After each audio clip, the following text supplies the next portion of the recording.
All right. Hey, Randy, episode 5. Hey, man, we're moving right along here, Yep. turning into real podcasters, maybe, or at least a facsimile of such. I wore my Joe Rogan Experience shirt tonight to maybe give us some inspiration. So I thought that would be good. I'll talk about my You hat. ruined it with that. Then you ruined it with that hat that you're wearing. But I'll let Well, that slide yeah, tonight. I'll talk about my hat in a minute. It has a purpose for tonight's episode. So I'll bring that up in a minute. So episode 5, this has been a lot of fun. Again, getting feedback. I've gotten some feedback from people that had no idea and it's not first degree. Have you heard about it? It's second and third degree. So pretty fun.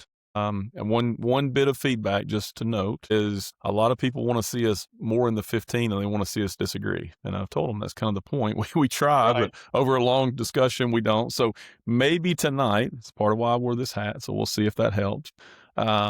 So let me hit the topic and then I'll talk about my hat for a second to make sure everybody knows Okay. why. And for the people that can't see the beautiful hat I'm wearing, if they're not watching on video and they're listening on audio, it is a beautiful burnt orange and blazing with a Longhorn logo. It's this Longhorns hat. So, thought that would be appropriate for episode 5. Let's fix college sports. We'll start with NIL and then the transfer portal and see where we go. So the hottest topics in college football and sports right now, everybody's got an opinion, from it's a good thing to it's a bad thing to it's making college football and sports better to it's ruined it to it's going to ruin it. So I'm sure that you and I will land somewhere in the midst of all that, but very strong opinions. I like. As you're laying this out, by the way, if I might make a request, let's look at the portal first, then look at NIL because the portal I think is maybe a little easier to solve. NIL, wow.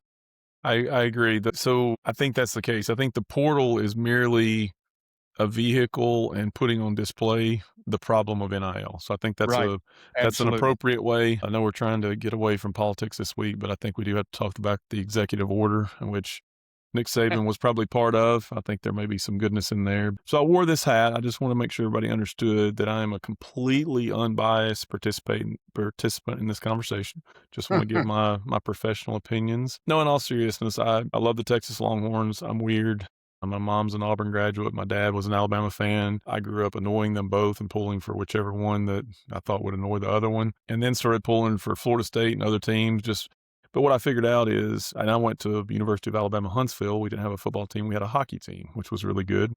2 Division II national championships was fun. But what I realized, even as a kid, and it's funny, I did watch Florida State a lot. My dad and I watched Nebraska, watched a lot of college football. It didn't really matter who the team was. I just enjoyed it from a young age. And back then you had, 1 or 2 channels to watch it on, and then that changed. And now there's a lot of channels, probably a couple of networks, but a lot of channels to watch it on. And, it's funny. A lot of people are like, oh, why are you a Texas fan living in Alabama? Well, I would challenge a lot of those people, especially when you look at money spent on tickets. I've probably been to more games than many of the people who give me grief about why I'm a Texas fan. I was at the 2009 national championship game when Marcel Darius so rudely hurt Colt McCoy's shoulder.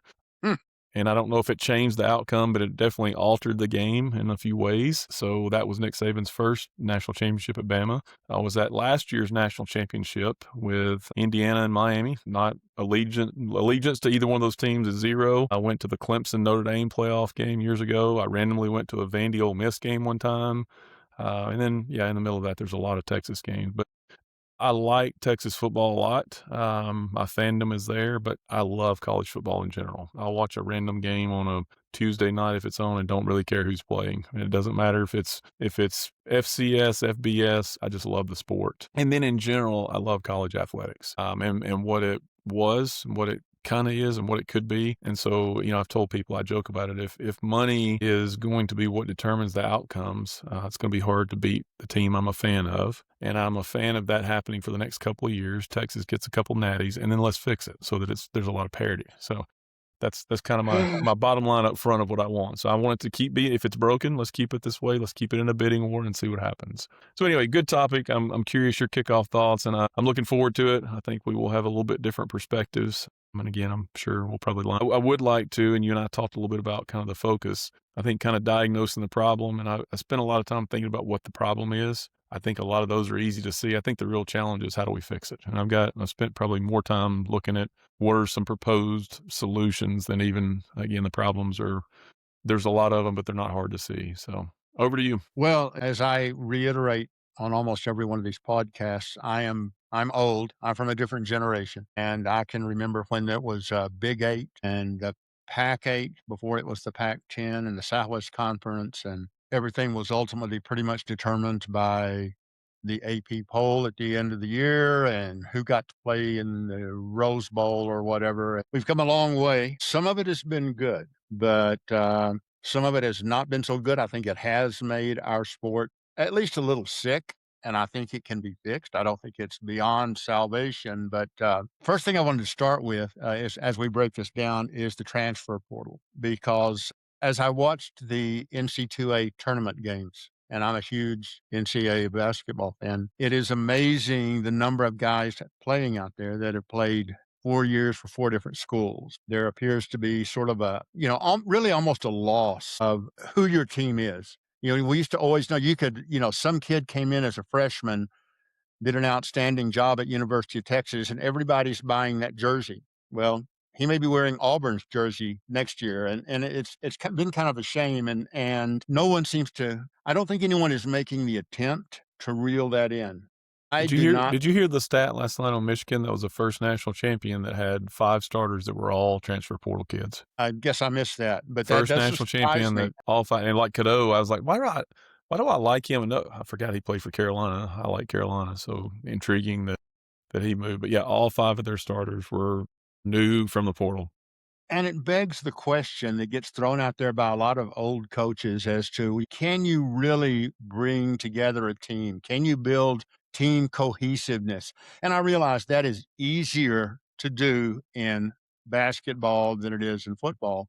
But I look at my alma mater, Texas Tech, and I look at what they spent 2 years ago to bring in this last year's team.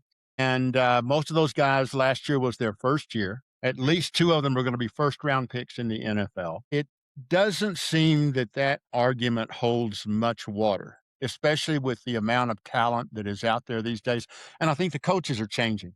There are coaches that I think adapt to that very well and know how to build that kind of chemistry. Maybe some of the old school coaches just simply are not able to pull that off.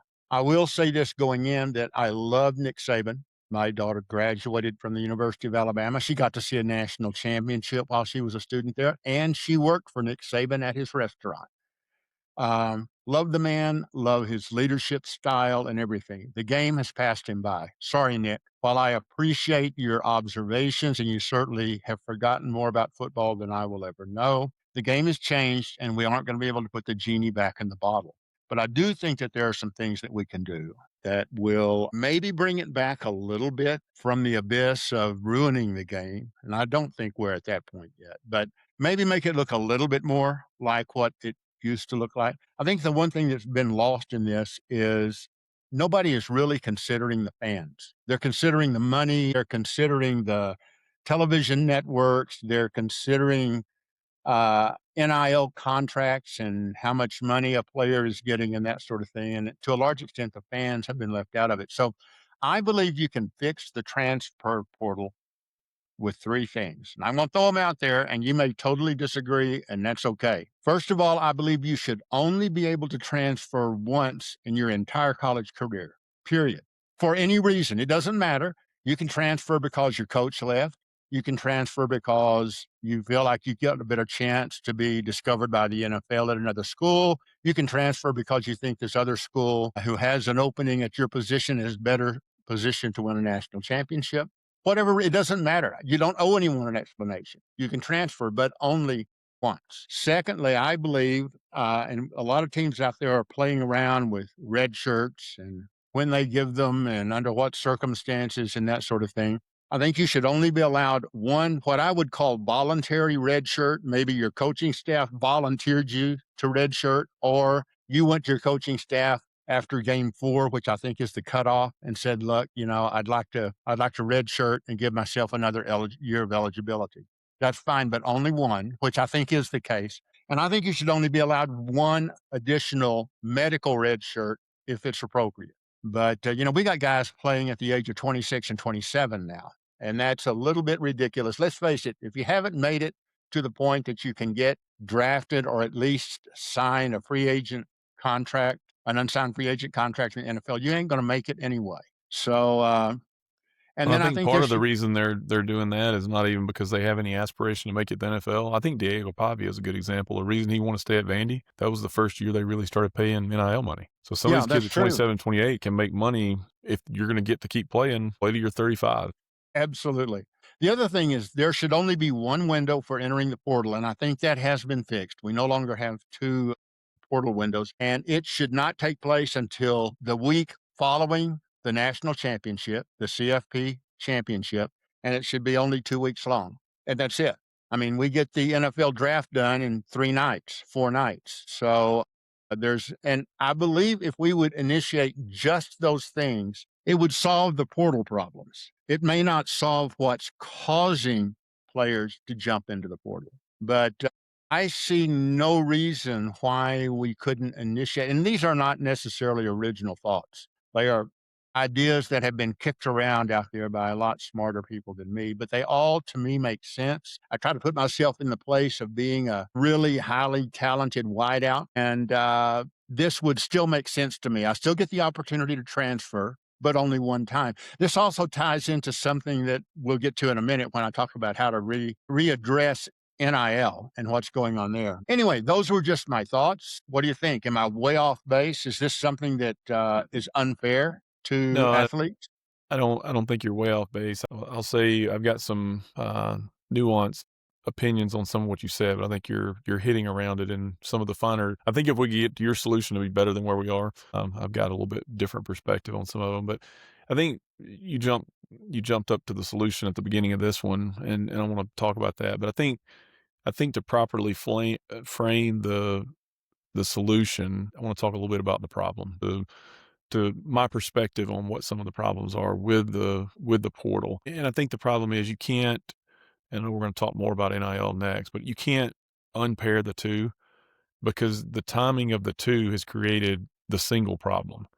That is I mean, there's a lot of facets to the problem, but the problem everybody talks about, one without the other right now wouldn't be causing issues. If you just had the portal, you wouldn't have all the issues. You would have some, but it wouldn't be what it is. The money is causing problems. And I was cutting the grass before we jumped on here. I was listening to Greg McElroy, and he jumped into the executive order, which I haven't spent any time looking at what that was. I knew it was out there, but today's the first time I've looked at it at all. And he had some interesting stats on what what the money's doing with the portal. I think one of the questions that all this begs is a lot of people thought prior to NIL and looking at what happened with NIL, California passed a law that NIL became a thing. And I think that started the whole problem. The portal was later a problem. But when California did that, their NCAA was already somewhat powerless. They had no governing structure. They tried to hand down penalties and people laughed at them. Well, then Uh-huh. the NIL genie came out of the bottle, and the problem was nobody was ready for it. And then there was nobody even to start fixing it. And then you get into all this antitrust stuff and suing. And right now, I believe the governing body of college football is the court system. The people who have made the most rules with the most teeth that people listen to are judges. And I mean, you get G League players in Tuscaloosa playing because a judge, then he recused himself, then he's out. I mean, it's just insanity. And you got ninth year players who found a favorable judge, and everybody's scared of this antitrust thing. But I think the real question is, take the fact that California did that. A lot of people said the system was broken before because athletes, it's a multi-billion-dollar business with the teams. The athletes aren't being paid. So, did we really have a problem or did we create a problem? It feels like there might have been a small problem. Somebody did something and now we've created a lot more chaos. And sometimes that's true. Before you can really fix something, you break it.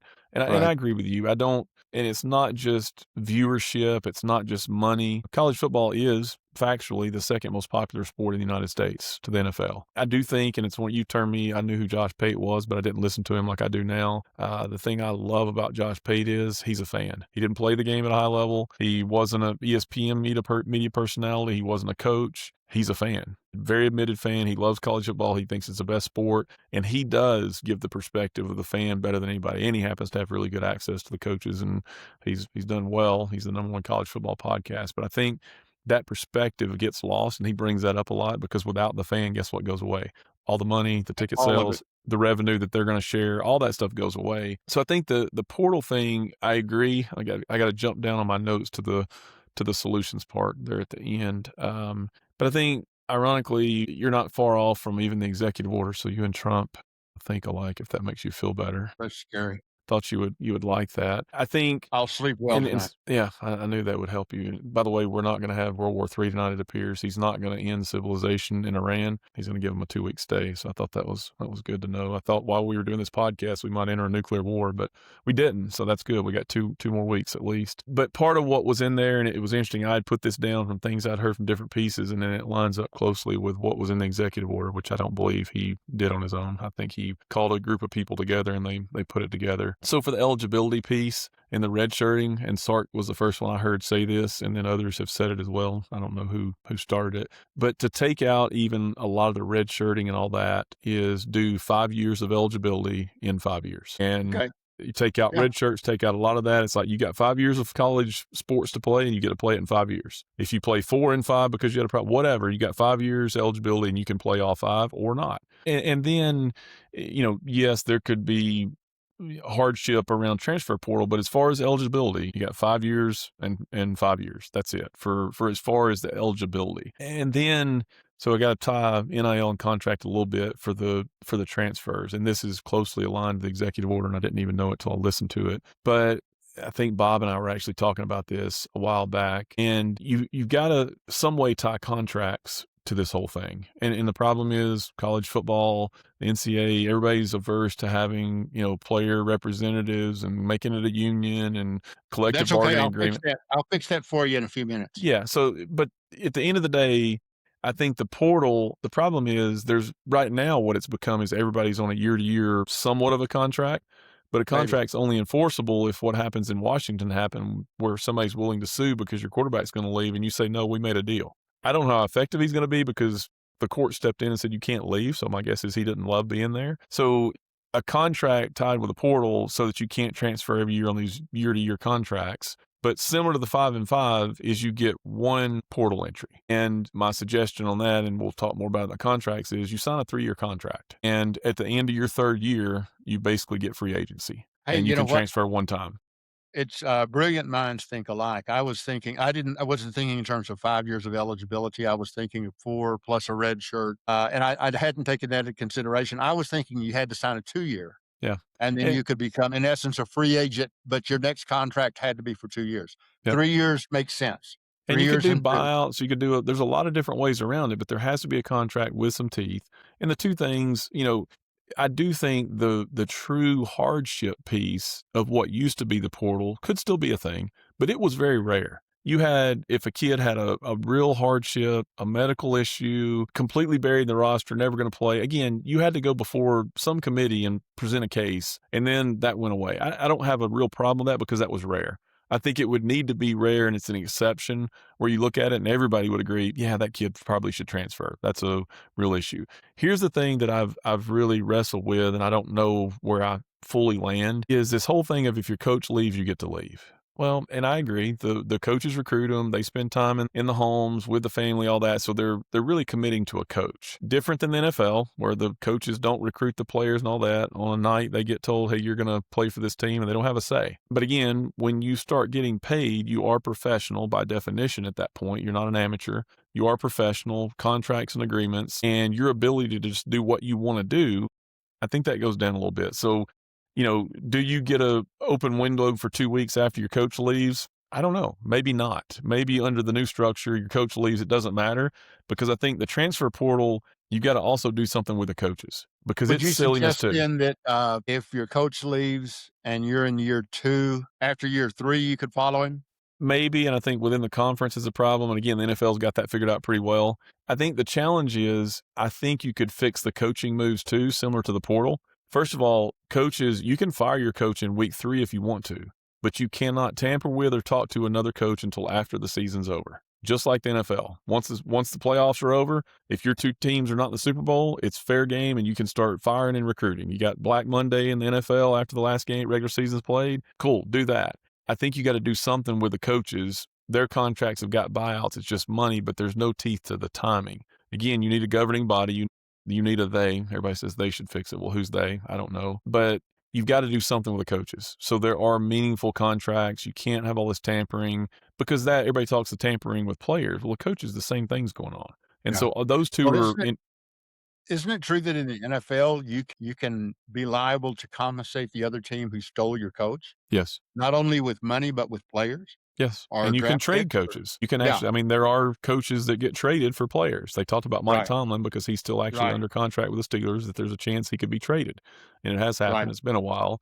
But I think you gotta tie down because I do agree it's not fair to the players if the coaches are able to do whatever the heck they want and there's nothing controlling, their rules. I think the two have got to go together, and again, I don't have the perfect solution, but I think it has to be addressed where coaches are signing contracts, they matter, players are signing contracts, they matter. So you get 5 years and 5 years, you get the one transfer, and I think the once you've signed the 3-year contract, you get the free agency.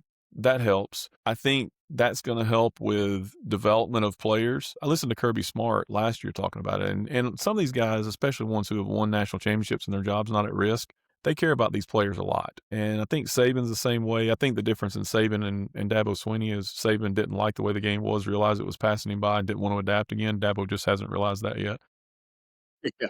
But listen to Kirby. He talks about the players who stayed come up to him and say, Coach, man, that was the best thing I did because I stayed. I was being developed. And I heard Cam Newton and Tom Brady both talking about two different things. And it was around the transfer portal. And both of them used the word development. Tom Brady talked about being a 6th-round pick out of Michigan who had to go through adversity. And when his number was called, turns out he was really good. Cam Newton said when he was in Florida, he said, I thought I was the best quarterback on that team, yet I had to sit behind Tim Tebow. He said, but what I realized is I probably was the best raw athlete on the team, but working behind Tebow made me the better quarterback. So I was able to go to Auburn and do what I did. So there's a word development that all these guys are using that you're going to see the quality of the game in college and the NFL go down because if you don't get what you want, you just go somewhere else. And Cam said it. And Brady, they both said it was funny. They were having two different discussions on two different podcasts. It sounded like the same interview. They said just because you're starting somewhere, even if you're getting paid money, doesn't mean you're being developed. And NIL is Well, not generational money; it's the second NFL contracts. The yeah, I believe portal, the portal's hurting the players in the game. I think it's hurting the NFL in general. I think that a lot of the player personnel directors of these NFL teams would much rather see that offensive left tackle spend 3 years at Georgia learning the game there rather than bouncing around to three different teams and with maybe three different kinds of offense and never really getting a chance to develop as a player because they're too busy trying to learn a new offense and a new blocking scheme. Well, think about where development happens too. It happens in the struggle. Right. Development doesn't happen because you're just named the starter and you get to be the guy. Development happens because you're the third string guy fighting to figure out how to get reps. And when you do, you've been preparing. That's not just football, baseball, basketball. That's life. I mean, the struggle makes you better. And the transfer portal is taking the struggle away because if I don't get what I want, then I just go do something else somewhere. And it's not making the players better necessarily. And I think the other consequence that you're seeing now and again, the two are linked together because money in the portal to go get players out of the portal, it costs money. I think high school recruiting is not dead. I think high school recruiting, and I mentioned to you that my daughter's boyfriend was in town. He's a really high level swimmer at Auburn. And we were talking about the Olympic sports, and this year with swimming, the number of kids in the portal is crazy. The portal just opened. He was in town this weekend, and we were at dinner, and he said something that is something I've been saying about football is no longer. And I've watched it with Texas. They paid Jamie French a lot of money to be a receiver at Texas out of high school. He never played, and now he's a receiver at Michigan. So they spent a lot of money for a kid who got developed. He's going to go play for Michigan, but they got nothing out of their money. And so I've been saying kind of in this offseason, I believe high school recruiting, you're still going to have to do it. And in this, I've got a stat for you on kind of portal movement that's interesting. But I think the bulk of the high school recruiting and the associated gamble of whether it pays off or not is going to be left to the group of 5 mid-major type teams, and they're going to become a developmental league. So the parity, they're never going to win anything. And in, FBS right now anyway. They're gonna get their 2 seats or 1 seat in the playoffs, and they're not gonna do anything other than maybe win a game, maybe not that. I'm gonna change that next week anyway. Yeah, well, I think that's gotta get fixed, but I think you're gonna turn them into a developmental league because what you said earlier, and it's working. I mean, look at Indiana. They weren't a poor team, by the way. It wasn't Cinderella. They paid a lot of money for that roster too. A lot of them came from James Madison. They were older. Fernando Mendoza, I think Signetti did a great job of identifying talent, but they paid a lot of money to get that talent too. But I worry that you're going to see college recruiting be left to not the big boys anymore. They're going to go spend the money to get the players from the Tulanes and the Troys and the wherever that they've seen play. The game film of that matters more than what somebody put on a star on their helmet over, their 3 or 4 years of high school. So I think that's a real concern. And the same thing's happening in swimming. So we were talking about it, and Luke said that next year's Auburn incoming class, I think there's 2 high school recruits and everybody else they're portaling. Yep. And I think that's what you're going to see out of the big, Division I universities with a lot of money is they're not going to take the risk on having to pay a supposed 5-star wide receiver out of high school when they can go get one from somewhere else that they've already seen Right, play. right. No, I think that's true. We even see that at the pro level. Even though as long as you're 19 years of age or you're 1 year removed from college, you can jump into the NBA. You don't see the NBA signing very many of these kids right out of high school. They would much rather them be developed at least a year or 2 in the NC2A. If not, they'll send them to G League and do it in that manner. So there are some pluses, and certainly if I was a D1 Power 4 head coach, why wouldn't I look at the the smaller schools, what we used to call D2 and D3, I guess they still Yep. exist, Here's what's funny too, and and let them develop them for a couple of years. the stat on the portal that I think, and I've heard this and I've said it a lot of, oh, the portal's creating parity and it's fun. I think it's a temporary parity that's about to get Mhm. way out of control. And it ultimately follows the money. So the SEC, their TV contract was the largest for a number of years. The Big Ten signed their deal; it's larger than the SEC. And again, we can have a different discussion a different week. Who's the strongest conference? Well, it depends on what you're grading. If it's winning national championships, it appears the Big Ten is right now. If it's hardest to play, most NFL talent on every team, the SEC is really good week to week and it's hard, but different discussion. Money clearly drives the 2 best conferences, and anybody who says those 2 aren't the best, top to bottom, it's hard to say that it is. I think Texas Tech's proven that in the Big 12. The Big 12 used to be the conference with the most parity. Every game, it's why Josh Pate calls them America's Conference, because you could turn on any 2 teams on a Saturday and it'd be the best game in the nation. That wasn't the case last year. There was one team who was dominant in that conference. And the money in the portal did that. But it's interesting. So the stats that Greg McElroy was going through when he was talking about the executive order, over 90% of the Big Ten and SEC teams retained their talent. When you go through the other conferences, ACC was like 60 and it goes down. And then when you look at the Tulanes and the group of 5 and those, less than 30% of their rosters were retained. They're turning over 65 to 80% of their roster because of what we're talking about. So yeah, I think for a year, maybe the second year, oh, it made more parity. It was fun. It created Indiana, whatever. Indiana got a really good coach, spent a lot of money, but you still got a handful of teams that are capable of winning the national championship right now. It's not going to be a Cinderella story like March Madness where all of a sudden Troy's going to have a great year and they're going to win college football national championship. So I think it created this false sense of, oh, there's parity. But when I saw those numbers from McElroy, I'm like, man, it's leading to a place where you're going to be back to 3, 4, 5 teams that have a chance to win the national championship everywhere. Let me ask you this. If in their wisdom, the powers that be in college football adopted your proposal that you sign a 3-year contract, okay, when you come out of high school, the letter of intent is ironclad contract and you've got 3 years before you can transfer. That should place a greater emphasis on high school recruiting. Now I've got that guy for 3 years. It should assist in the developmental phase and still give these kids 2 more years to play if they're not getting enough playing time, And but even the they've got money, a if you good sign a foundation small under. contract for 3 years because you weren't a great left tackle coming out of high school, but man, you developed and you're Right, 6'5", 325, and you get up to 340 and you get faster and better. Well, you're a free agent and all of a sudden you command, 2.5 million a year, 3 million a year for your last 2 years. It's right. not bad for And playing and if college you football. and if you get up into the Power 4 conferences, trust me, if you've got the skills, the NFL talent scouts, the scouts are going to find you. Yes. Yeah. They might not find you, if you're buried at Doane University in Crete, Nebraska, but certainly if you jump up to the University of Nebraska, even if it's only for a year or two, if you've got the skills, if you've been developed well, or if you've got the physical attributes that they're looking for, That's they'll why I they'll like find the 3 years with a free agency transfer in the last 2 because not only does it get you your money, if you are stuck at a mid-tier team, but you're performing well, man, you get a chance to go to one of the big boys in a big conference and become even more visible to the NFL to really make your money. And like you said, this is all obviously this segues right in because it is tied to NIL and what we're going to do there.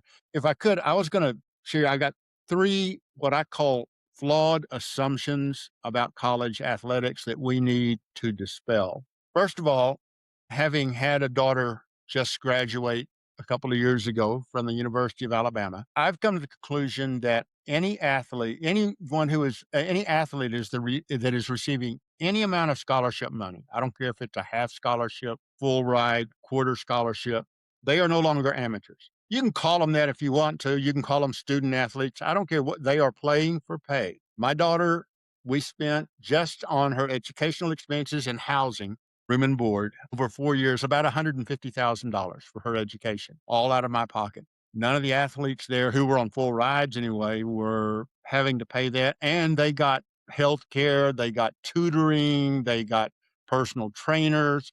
And I don't begrudge them that at all. Yep. Let's quit calling them amateurs. That's been stupid for 70 years, and it's stupid today. It's even more stupid now to call them amateurs. Secondly, the idea about the money that's out there that is not covering educational expenses, that money that's coming from outside sources, whether it's from NIL collectives or whatever. This is nothing new. We've just brought it in out of the shadows. I have an old Did you friend hear what that Ed Orgeron said about it?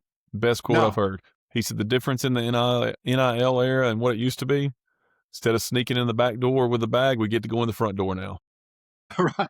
Well, I've got an old friend that I knew back in the when I was designing restaurants and hotels. He was in the construction industry, and he played for a particular university in Southern California, which shall go unnamed, but let's just say it was in the Los Angeles area. He played from 1953 to 1956. And he used to tell me about all of the places around LA and Orange County where he could take his friends and they could get free meals. They could get some free clothing, suits if they needed a nice suit. And for the last 3 years of his eligibility, he was a starter for this particular team, Trojans, and he was given the use of a 1953 Buick Skylark convertible. Wasn't his, it was just his to use. When I was at Texas Tech in Lubbock in the early 70s, I saw the very same thing going on. Football players supposedly working for local car dealerships and driving the latest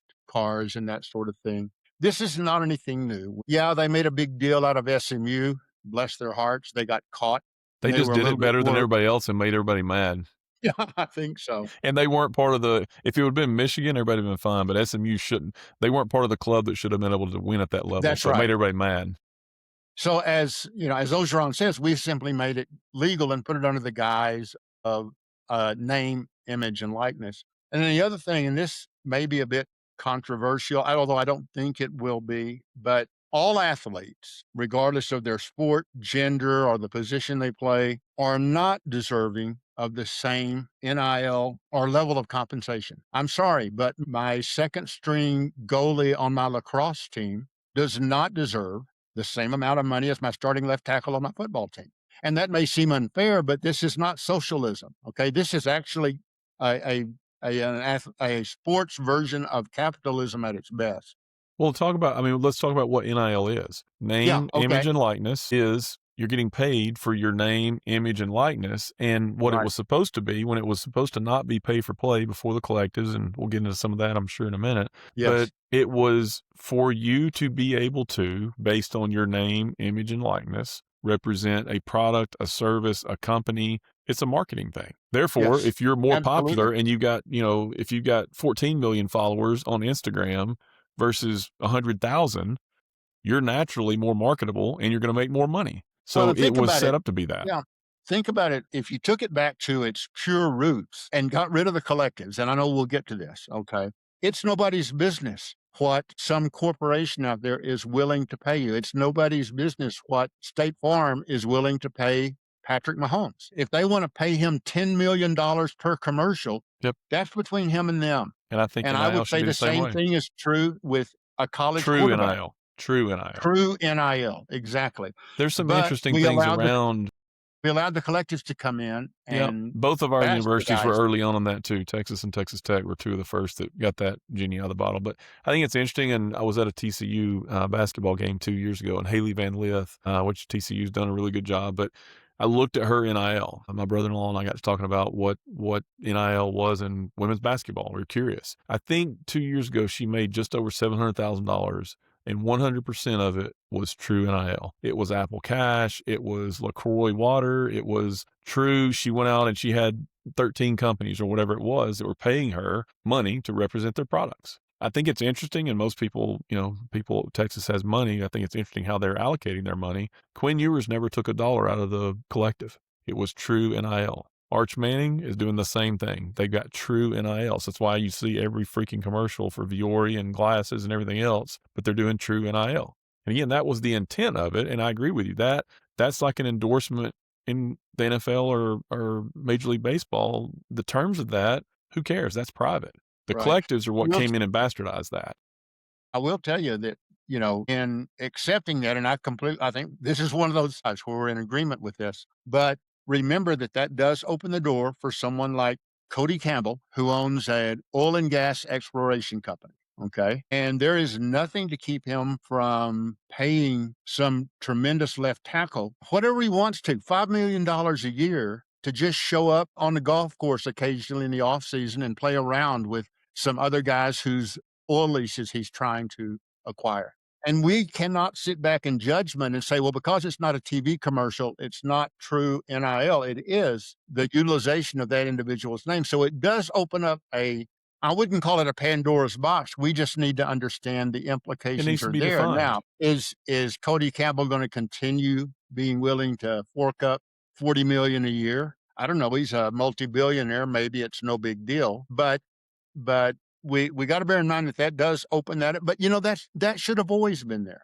Back in the 90s, if some college kid wanted to do commercials on this new thing called TV for the new Cadillacs, it shouldn't have been anybody's business whether or not he was getting paid. I think Uh, the thing it can't be, and this is something that I've argued with several people about. There were several schools that were rumored to be early on in the collective tying the money that they were paying in NIL to you have to be here to play. And I think it's interesting. Quinn Ewers is an interesting story in NIL and what it did with his career. He did not want to go to Ohio State. If you remember, there was a suit that went on, and in the state of Texas, you were not allowed to be paid NIL money in high school. Well, his mom and dad moved and did a lot of things to get him in a spot where he could play football at the University of Texas and hopefully one day go to the NFL. And it cost him a lot of money. They had debt issues and other things. He just talked about this last year finally.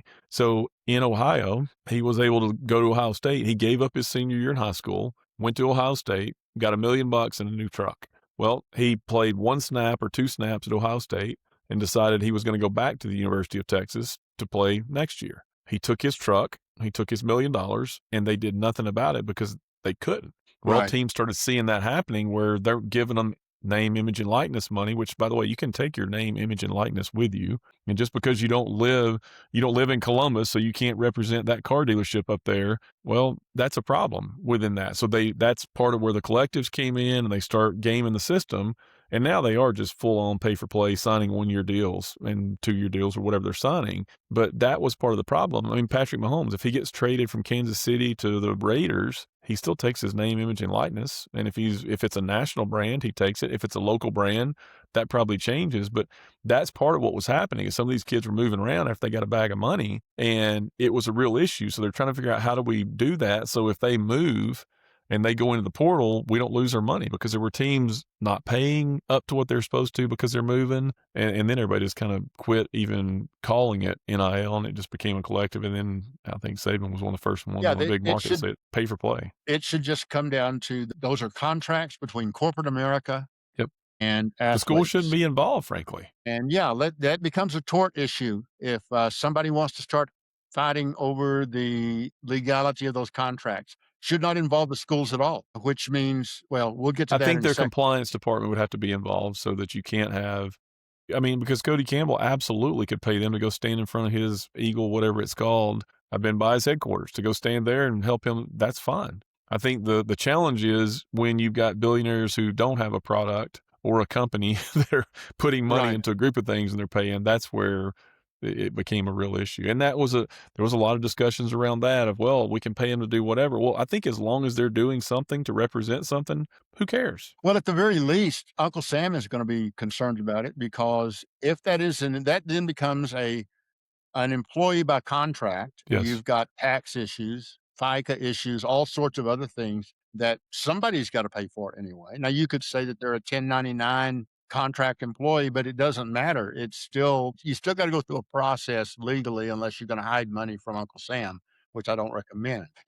Let's go ahead and turn our attention to the NIL. I'm going to throw just a couple of things out here, and I know you're going to have your own perspective on this. And I'm going to start off with kind of a blanket statement. I believe the college sports model should mirror the NFL with very, very few exceptions. There may be a few exceptions, although I've almost convinced myself there's not. There shouldn't be. But let's face it, the NC2A football is the development league for the NFL anyway. And likewise, it's the development league for the NBA but to a lesser extent. I mean, we now know that, you've got to at least in basketball you have to have played a year. Although you don't even have to. You don't have to go to college, but you have to be 19. You have to be a year removed from your eligibility. I think it's 2 years in football. Hockey, nobody cares, and it hasn't killed the sport of hockey. Baseball has never required players. In fact, the best players do not play in college. Now, they may get developed into better players in college. That's entirely possible. They may develop better than they would playing in rookie league baseball, but they don't have to. They don't have to. You can sign a professional contract in soccer at the age of 15. Now, it's not enforceable in the United States, but it is in most other countries Right. that live and die soccer. I do think There are it's interesting 15 to too. 17-year-old professional soccer players. To your point of it being a developmental league, Roger Goodell was asked recently what he thought about what's going on in college football and was he willing to help? He said, absolutely. He's got a free talent development organization right now. And so if it falls apart, he's got a problem. But he said, absolutely, he's willing to help. The problem is nobody's asked him. That's exactly what he said. It's 3 years out of high school is what you got to be to play. It doesn't matter how many years you play in college. You have to be 3 years removed from high 3 school. years removed from high school. He's willing to help. And again, I think that's where there is no they, but somebody should be smart enough because I agree with you. The model the NFL's put in place is great. It's great for parity, the salary caps, the contracts, the employment model, all that works. So why do you have to be so arrogant to think you're going to do it a different way? And the Well, problem is, go ahead. I was gonna say the NFL could force this issue. when I They can think, just go in and offer a contract to an 18-year-old. What is the college gonna do about it right. And I think other than squaw? think part of the problem is you mentioned it earlier, we've got a professional sports. And it really is what's driving this is college football primarily, right behind that's men's college basketball. And then the problem is all the other things are suffering from it. All the other Olympic sports, any of them, they're all suffering. And I'll talk about the executive order in a minute, but I think it's some of the brilliance. I think Nick Saban, one of the things I love about what he talks about, he doesn't just focus on football. Always, without exception, says the thing that bothers me is what's going to happen to all the other smaller Olympic sports and all that, because there's a lot to be learned in that. So every time he talks about it, he brings that up. But I think the problem is we've got a quote, amateur thing. It's really not. It is a professional sport, football, basketball, any of them where you're being paid, whether it's scholarship or whatever. The problem is we've got an outdated set of amateur rules that we're trying to selectively Yes. apply Right. to a professional organization.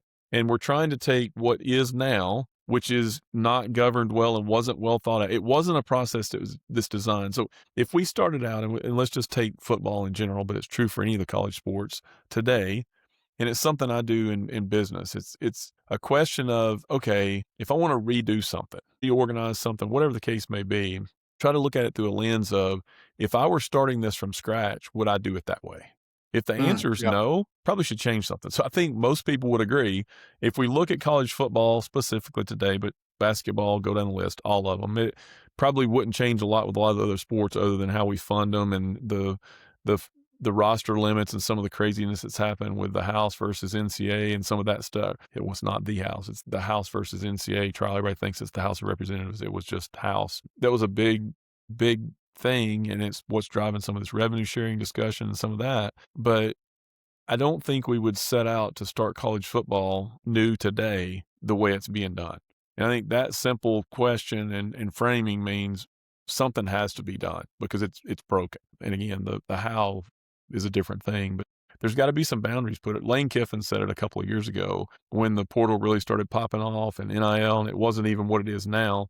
Greg McElroy said today that he said, I want somebody to actually come out and say it, but an anonymous SEC coach said that the minimum to compete for an SEC championship and then to go on in the playoffs and potentially win a national championship, the minimum.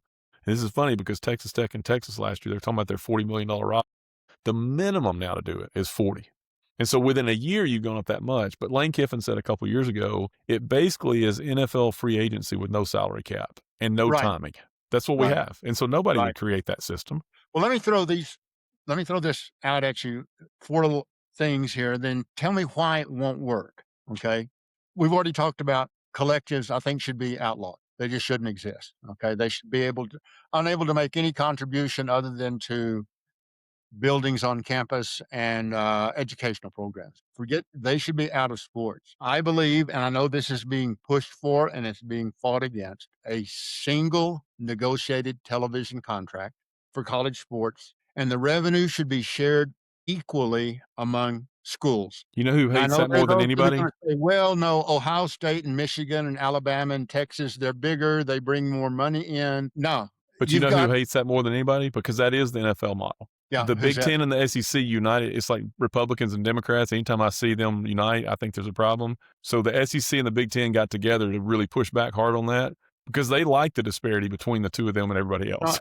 absolutely. I think that that revenue from the television contract should be used only to pay athletes' salaries, and they are salaried. I don't care what you call it. Okay. Doesn't go to building new stadiums and making expansions and paying coaches 27 million instead of 11 million and that sort of thing. Strictly going to athletes' salaries. And I do think there needs to be a cap, just like the NFL. You negotiate, everybody shares the TV revenue. Sorry, Notre Dame. You're going to, and we'll get into them next week when we start talking about conference realignment. But just those things right there. Okay, that's just the revenue piece. Why isn't it happening? Why can't it happen? Again, I think the biggest why is there's no they to make it happen. But here's where I think it could be even simpler. And I'm not a fan of the collectives. I think they've taken a system and bastardized it. They're not the original intent of what NIL is. I don't know that you have to do anything with the collectives. I think you could leave the collectives alone. And I think there's two different things that may happen if it survives long enough. And we'll talk about Cody Campbell. You got Yellowwood at Auburn. You got Phil Knight at Oregon. I think it's an interesting thing with those guys versus, some of the bigger schools that have got multiple billionaires. Cody Campbell gets a lot of say in what happens at Texas Tech right now. Well, he's on the board. Yellowwood, He's the chairman of the board of regents. he is. That And helps.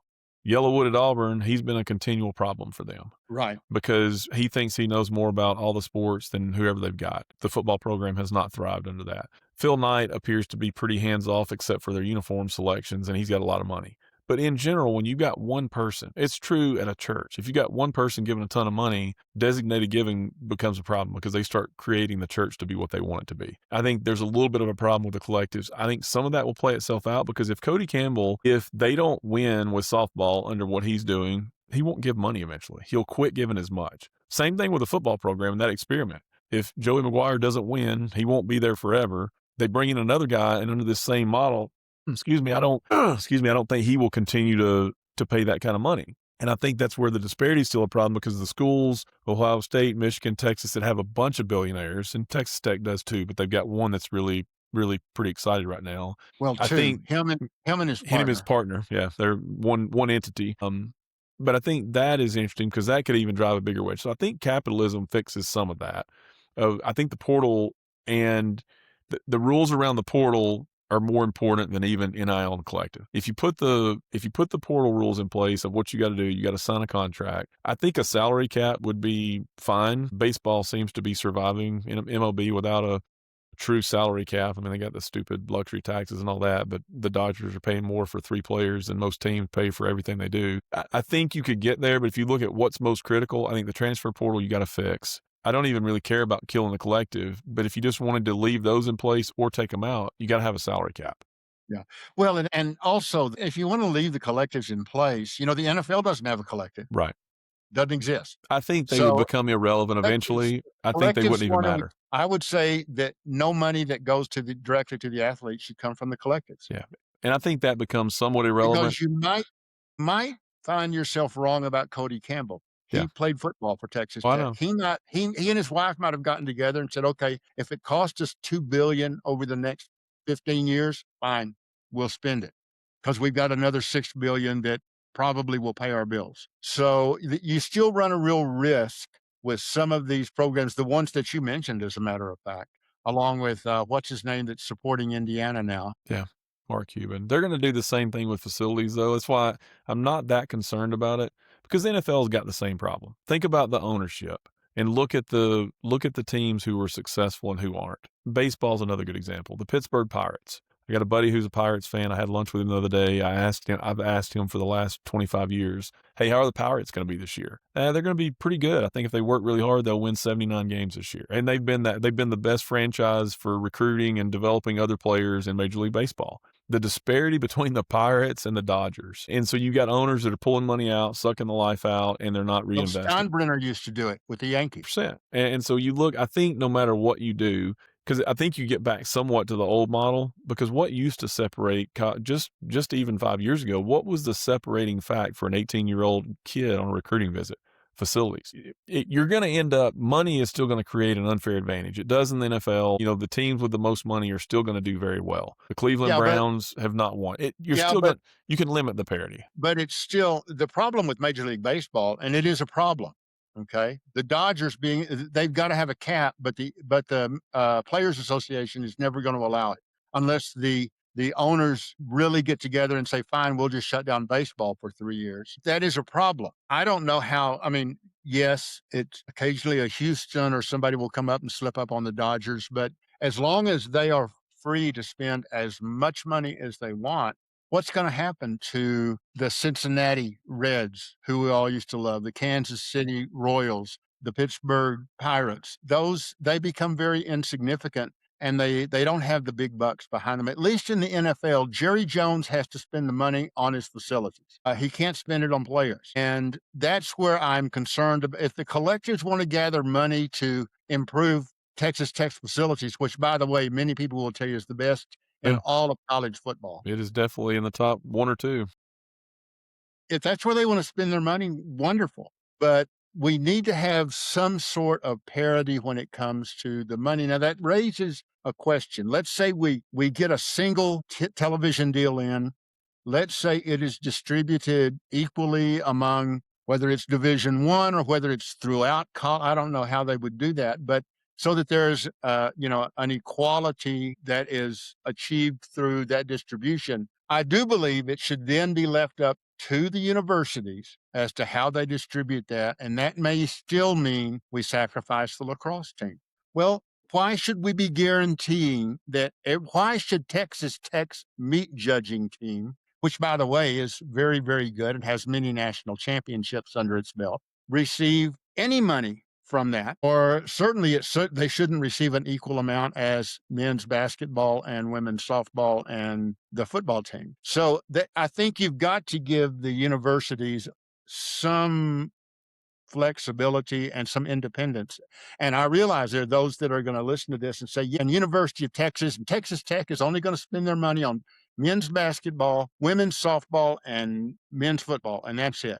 I think it's Well, interesting because that's not what's happening in some of those schools. uh, So I think two things that what you just brought up are intriguing. I think that you should pull football away from the rest of them. Because I think the problem is we're trying to make rules that apply to football and maybe men's basketball that don't apply to everything else. And that makes it very difficult. You've got a couple of revenue generating sports and a lot that don't. And maybe those are amateurs and maybe you do that with scholarships, but I think Those are true student athletes. they are, and I think that's part of the problem is we're trying to solve a sport, college football. That's really the genesis and the whole core of this whole discussion everybody's having, and then men's basketball gets thrown in, and then everybody else is preserving, even the executive order. The last thing in there is thou shalt not cut non-revenue producing sports to support your football team. Well, how are you going to enforce that? Because like you said, every school, Oklahoma doesn't have swimming, Texas does. Texas doesn't have Texas gymnastics, Tech Oklahoma doesn't have does. gymnastics. Right. So Yeah. how do you, if you don't have it right now, there's not even the same number of sports. So Vic Schaefer was on a podcast today. I thought it was intriguing, the Texas women's basketball coach. And he's an old school, very interesting how he's getting these girls to play for him with his old school self, because you wouldn't think so. But man, they fight for him. But he had a good point. He said, you're starting to see, and it became super evident after he said it to me, watching the women's college basketball March Madness. He said, you're seeing schools like Texas who are investing heavily in their Olympic sports and women's sports, and you're seeing other schools who are not. And the best display of that was Texas versus Michigan women's basketball. Michigan, big school, should have all the money they need. Texas was up 42 on them and beat them by 37. These games are not even competitive, and it's not like they're playing Tulane or Troy. These are all top tier wealthy schools, but how they're allocating their money. They're not doing it the same. So how do you even, right now it's not happening. And how are you going to enforce that to happen? I think that's very challenging. Swimming, I didn't know this. Texas just won their 47th straight conference championship. The last two in the SEC and then 45 in the Big 12. Why? Because they're spending money on it. Why is Chris Del Conte winning the Directors Cup every year? Because they're spending a ton of money on all sports. But again, how many schools can even do that? Even if the revenue sports are making the money, that's back to your point of, where these people are investing, especially now with the collectives. Some of them have enough billionaires to spend it throughout all the sports. Right. And so I think it's Right. just, I think tying for no real good reason. Football has nothing to do with the other ones other than they're all, quote, student athletes, which they're not. I think one of the challenges is going to be to try to fix this thing is to preserve these other ones and make everybody feel good while fixing this other thing that does generate billions of dollars, and then throw college men's basketball in there somewhere where some of them are I don't know how you do But all that and not create more doesn't that conflicts. end up being very much like saying we've got all these programs in our educational institutions in our public schools, and we have to fund them all in some way, even if no, we don't. Not if they're not generating interest, if they are not generating revenue, if they can't at least pay for themselves, and if the university or the college cannot find the funds to support meat judging, then you don't have a meat judging team. I'm Well, sorry. it's also the NBA and the WNBA. The NBA, I haven't watched a game in many years hardly, unless it's a highlight. I don't care. I used to watch every Michael Jordan Bulls game, love the NBA, watched the Warriors for a while, don't care. But the WNBA, everybody wants fair pay and all that. Well, they were losing 40 something million dollars a year. I mean, it's just terrible, hemorrhaging money. Caitlin Clark comes along, and I've watched more WNBA games than I have. Why are they now paying their players more and everything? Because people started watching the sport. And so they've got more money. The NBA is still subsidizing it, but they're losing less money now because more people are watching what she's doing and others. And there's been some interest. And then they watch a game like, oh, this is more fun to watch than the NBA. Again, that's where you and I agree. I don't think sports should be treated like socialism. Is if you can't figure out how to sustain, field hockey for women and men's lacrosse and all these other things, then maybe they're not a sport at your school. Right. And maybe Right. it's not football's job to sustain all these non-revenue producing sports. And if you go back, what happens is what you can still do, it doesn't cost anything other than a seat in a classroom, and they all got plenty of big buildings now, is you reward those players by giving scholarships. UAH lost their hockey team finally because the travel budget was so high. So you are going to have, that's where the collective can come in, and that's where previous Right. Right. women's field hockey players who are now CEOs can give money to the women's field hockey team to fit the travel budget, and they give scholarships, and they're student athletes. It's not fair, but life's not fair. I think that to me, when I saw that last part of the executive order, the first few pieces were exactly what we've been talking about. No collective, no pay for play, true NIL is all you can have. It was the 5 years and 5 years and 1 year transfer. That's all you get. That's basically the synopsis of that executive order. I think the SCORE Act, So the executive order did not address any sort of revenue sharing or caps or anything of that nature? no, so where that's coming from is the SCORE Act. So the Okay, SCORE Act is exactly. what the SCORE is what's going to fix the antitrust issues. Really, to make any of this stuff happen and get it out of the courts, the SCORE Act, and there's a couple of versions, which I wrote down. I didn't know what the SCORE Act stood for. Student Compensation and Opportunity Through Rights and Endorsements Act. So they worked really hard to get that into a cool acronym. But that one really fixes a lot of the antitrust things where you get that addresses the revenue sharing. There's really nothing in the executive order. It talks about, it does the salary cap, it throws some of that stuff out. It kills collectives, got to be NIL. And then the SCORE Act is where you end up really getting into a lot of the revenue sharing and everything. Yeah. Well, let me ask you, it's when the reason that I have not read the executive order, of which I will eventually get around to it, I can think of no group of individuals in the United States that would ignore an executive order from the president like college presidents will. And he can order it all he wants to. He has no way of enforcing it. Actually, he does. And we don't have the He does, though. That's the piece that I didn't realize either. Federal funding. well, So Greg McElroy has spent a lot of time looking into it and talking to a lot of presidents, a lot of coaches and ADs, and it goes into effect in August. And they're scared to death of because you do have a crazy guy in the White House, of what he could push for with some of the federal funding. And so what they're doing is there is a fear right now that going into this spring, and he said you've got some quarterbacks and some other people that may be looking to transfer, but a little hesitant. So you may have some interesting things this spring or this fall going into next spring because that threat of pulling some federal funding away. The school presidents may say, we don't care enough about what you're doing athletically to risk federal funding for a school. That is the only enforcement mechanism is the potential threat of federal funding going away. And yeah, the but universities are worried about it. what if those presidents then what if the president of the I'm certain he doesn't feel this way, but what if the president of Indiana University said, "Well, screw it. We'll just go back to winning. We'll go to Division 2. I don't care because we're an academic institution. That is why we were chartered. That's who we're responsible to. We are not responsible to a fan base and alumni base that likes football." And there are a number of university presidents out there. So then I see this whole thing headed for a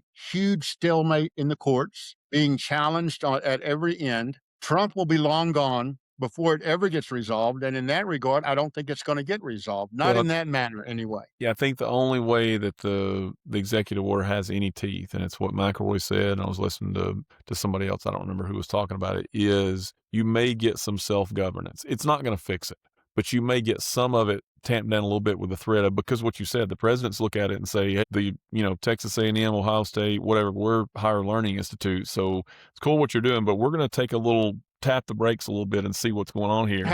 That could happen. I could see that happening at University of Texas. Absolutely. Yeah. Austin is a very liberal city, Yes. and Texas is a very liberal in terms of Texas universities, Yeah. anyway. But all these universities, I mean, there's very few university athletic programs who are paying money to the academic world. Right. Some do. Texas does every year, and I know others do as well. None of them are taking, a lot of them are not taking away from academics, but some of them is a zero sum. Some are actually Right. donating to them. Very Right. few are going to look at them and say, hey, you're giving us so much money, we're just going to let you run wild and risk our federal funding. It's not going to offset whatever federal funding they're getting. I mean, Right. that's where you're even getting Harvard and some of these schools to look at some of their policies. It's the same playbook. How did he go in and address some of the DEI crazy hiring practices and everything else in some of these liberal universities? It was the threat of, we'll pull your federal funding.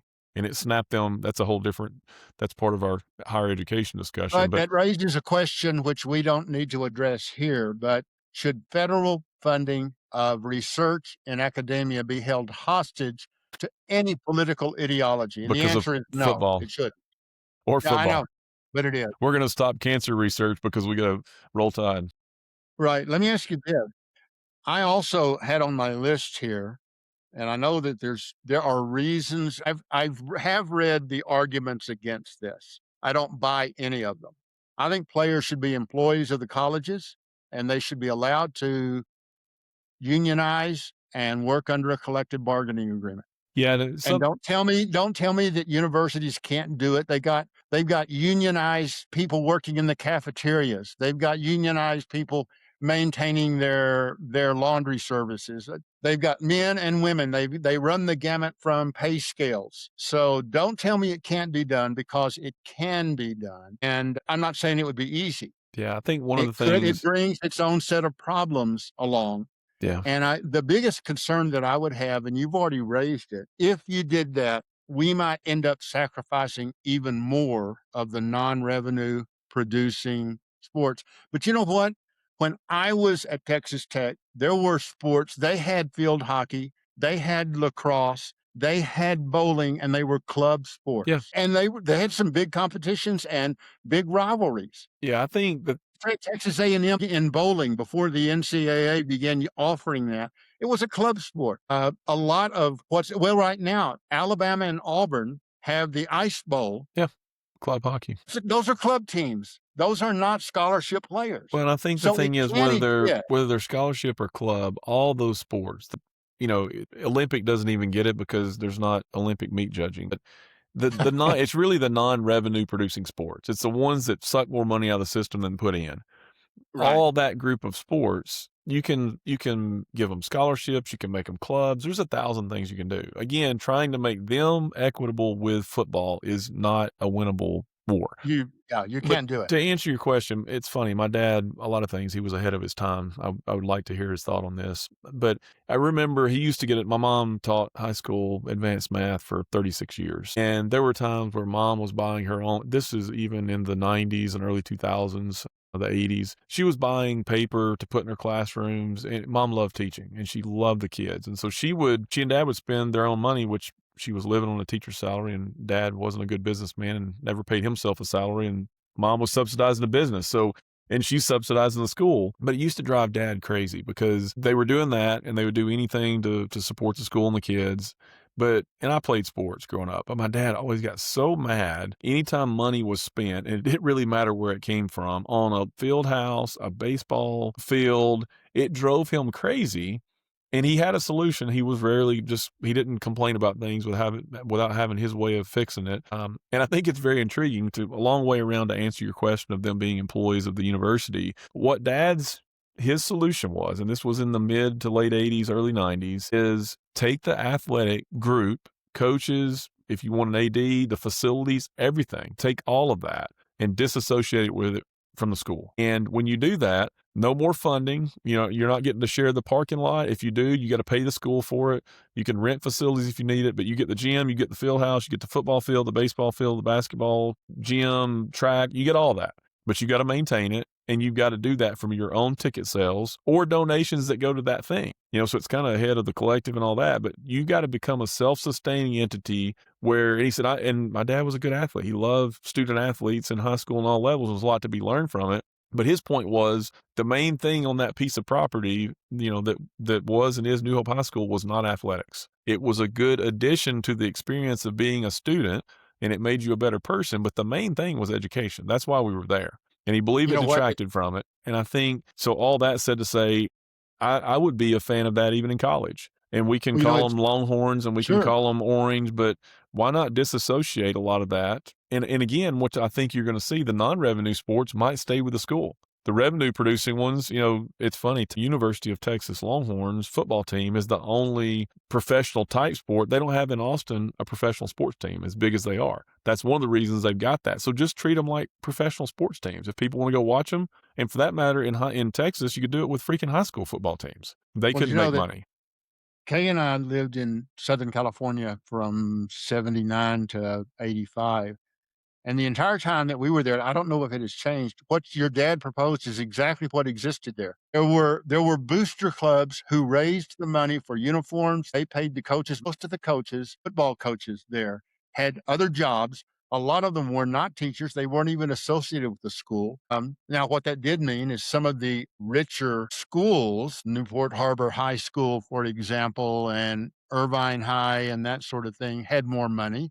They could hire better coaches. They had better facilities, but it was all funded from outside the school And district. you're seeing that now. Huntsville High, we at New Hope, even back in the 80s and 90s, you had the booster clubs and all that, but you did have the coaches who cared more about some of them coaching than they did teaching, that were forced to be teachers. I think that's the biggest conundrum, and that was one of the things that bothered Dad too. Is you're paying these coaches to teach, and they're doing a 30% job at best. A lot of them, there were some great ones, but as a rule, a lot of them enjoyed coaching a lot more than they enjoyed teaching. And And you're so, paying them paying them 60% more than the other teachers are getting Yeah. because they're They're getting, getting a you know, supplement and some of the other things that is coming out of the school system, and I do think you could separate that, but I think the crux of your question is the college football players and other sports that are revenue producing should be employees. They're trying to keep it from being unionized. Part of it I think is interesting in the whole, which it doesn't even hold water. The NFL is a nonprofit organization. I think right. it's now a $20 billion. It was 9 billion a few years ago. Now it's 20 or 30, whatever it is. It's a many billion-dollar nonprofit. You know, the NCAA is amateur and nonprofit. And I think that's part of what they've gotten so stuck on is they're trying to maintain this image of nonprofit. Well, that doesn't mean people don't get paid. Nonprofits, some nonprofits pay their people way too much. But Right. that just means at the end of the year, there's no profit left over. And I think, again, the NFL is a model to look at. But I do think unwinding all this, the transfer portal, the NIL, all that stuff to fix it, I think the first thing that has to happen is you have to have contracts. The contracts have got to be with an organization. Well, the universities, that's the logical thing, unless you split it out, at least the athletic department of the university. You got to have a contract. You could have joint contractual, I know that one of the things that was suggested was that if we make them employees, the conference together employs them so that you can share some of the expense and Sure. that sort of thing. But they've But got to there be are ways, employees. you're right, there are ways to To do it. regulate, it's like I kid my wife, I think she has a much harder job than I do. I think she's got 100 and something volunteers at church. She just did an Easter egg hunt, at church. It's a big community outreach event. There's over 2,000 people that show up, and it takes 250 volunteers to make that happen. Well, volunteers don't get paid. They can call in sick whenever, and it's to motivate them and get them to show up. Again, she's better at a lot of things than me, but that's hard to Right, make anything enforceable in the set of whatever rules and regulations, whether it's the executive order, the SCORE Act, to really put all this stuff where it's enforceable. right, The people, the talent of the organization has to be an employee. Otherwise, it's not enforceable. You can't really control them. There's no enforcement mechanism. So, to me, thing one, no matter what smart people, whether it's Congress fixes the antitrust, all this stuff, the coaches are employees of the athletic department. You know, they've got contracts. Well, how are you going to enforce the biggest part, which is the talent and all these rules around them and what they can and can't do? But they're not employees of anything. To me, that's like the fundamental first step that's got to happen is everybody's got to agree these players are employees. And then once they're employees, the organizations, and that's where whether it's the school, the conferences end up putting the governance in place, or ideally the NCAA around whatever, we'll talk about it in the conference realignment thing, but whatever the thing looks like that is kind of FBS football, however many teams are in it, the real way to enforce all that is the players have to be employees, or else there is no enforcement mechanism. right, right. One other thing I just wanted to mention because, and I know we're running late today, but I figured we would. I hear a lot of commentary out there about preserving the Olympic sports, whatever the heck that's supposed to mean.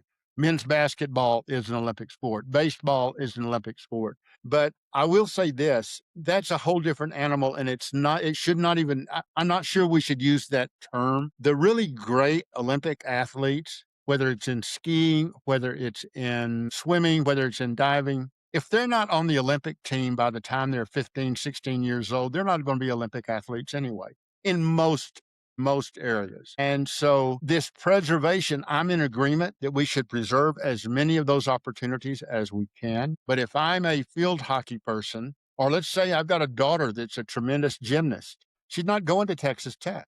Texas Tech has no gymnastics program. And if I want her to go to Texas Tech, then she has to give up gymnastics. I don't get to go in and demand that Texas Tech and every other school out there have a gymnastics program. Yeah, I think you and I agree on that. I mean, again, that's where separating football from the rest of them. And Right. I think preserving the Olympic sports is important. I just don't think the I mechanism is agree. using Totally. football. And I think you're right. I mean, if you're a really good gymnast, you're not going to go to the schools that either have no good gymnastics program or not. If you're a really good swimmer, you're going to go to a good swimming unit. All of those sports. And then it gets interesting because baseball, basketball, those Olympic sports, why we self-imposed only sending amateurs for so long and everybody else was sending their bet. We finally woke up and started doing that. But it's also money drives so many things. Why are we so good in the Olympics? Because we're the wealthiest nation on the planet. We'll figure out how to have really good Olympians at universities. We have for many, many years the Olympic sports and field hockey and all the different things. Alpine skiing. Why is that predominantly a US and a couple other countries? Because it costs a lot of money to move your kid to That's right. Vail, Colorado to ski when they're 5. That's right. But I think we can figure that out. I just think it is and I agree with what Nick Saban says, and I wanna preserve all the Olympic sports. I love all of them. I don't know that it's football's responsibility to do so. Now, what I will say is that I don't like is the detriment of them to fund football because the problem is, and I think I do this for sure, and maybe you do as well. When we're talking about this problem, we kind of limit it to 10 schools. And there probably are 10 schools that can fund all these things and be fine. You start going down the list, and when the BCS was in place and you had to buy mandatory tickets and you had all these teams going to BCS bowls, there were schools losing $2 and $3 million to go to a bowl. It was funny. Greg McElroy brought up today, I've never heard this. There are currently schools taking out lines of credit to pay their football players on their roster. Boy, that's a bad plan. That Dave is a Ramsey bad would have something strong to say about that, is my Yeah, guess. right. But again, I think it's easy to gloss over the 130 something schools that play football, and we limit it to the ones that you always see, the likely candidates. And those do have money, and they're not having a problem funding all of them, and they're not going to go away. I think the danger is when you move down to the 20th school. You go down the list of, it was funny at the SEC swimming championship. So Vandy has a swim team, and in typical Vandy fashion, they were doing homework more than they were paying attention to swimming, and they finished dead last. So that they're able to fund it. Right, But I do think the problem a lot of times get focused on like, well, these schools are fine. These schools can pay players. I think when you expand that list out, and maybe that's a preview for the conference realignment, I've got some pretty strong thoughts on that too. yeah. I do Again, you're too, I'm trying to looking forward to treat that. everybody the same way. Maybe the 72nd team in college athletics doesn't get treated like Michigan does or Ohio State does. And maybe there's a different way to do it because I think there are schools that can preserve all of them. Some can't. And that needs to be discussed what that looks like. Right, I think right. to me, it's a cop Right, out. It's just, right, well, we got to preserve the Olympic sports. Again, yes, we should not be sucking the life out of, women's softball and lacrosse and track and field to fund football. I think that's a bad plan. I think if anybody's doing that, that should be a non-starter. But to say that everybody's got to have the same scholarship rules and all this stuff in all those sports and it's coming from what we're doing with football, to me, that's silliness. right, right. And there are schools that are wise enough out there to say, "We're not gonna start a football program because we have a great basketball Yes. program, and that's what brings the revenue in, and we're not gonna throw good money after bad, fielding a bad team year after year after year, so we'll just play basketball." Yeah. Yeah. I think there's nothing wrong with it. Indiana did it for a lot of years and they finally That's made their right. football team good. Well, I think we've done a good segue into next week because next week we'll be talking about what changes, if any, need to happen with the college football playoff and what changes, if any, need to happen in terms of conference alignment, which all impacts NIL and the portal. At least they impact one another. So that should be a good one as We well. we still And didn't get to the we've 15%. managed to take up an hour and a half here. We did, and we didn't get to the 15%, so we'll figure that out, but again, it proves out the point. We have a conversation even with me wearing a Texas hat. I guess we could say who's gonna win the national championship in 2026 and see if that could create a disagreement, but I don't know. We'll see. Well, I'm not even really at this juncture to guess. Again, because of the portal, because of NIL money that's floating around out there. Yeah. But I will tell you this, I could give you the names of about 6 to 8 teams that probably it's gonna come out of them. UT San Antonio is not one of them. No, I don't think Tulane's gonna pull it off this year either, so All good. right, well, this has been Enjoyed it. great. I have enjoyed this, and I look forward to next week because I've got some pretty strong opinions about, conferences I and like what's it. happened there. So, I like it. all right. All right, Hey, until you next have a time. great week. We'll talk to you next week.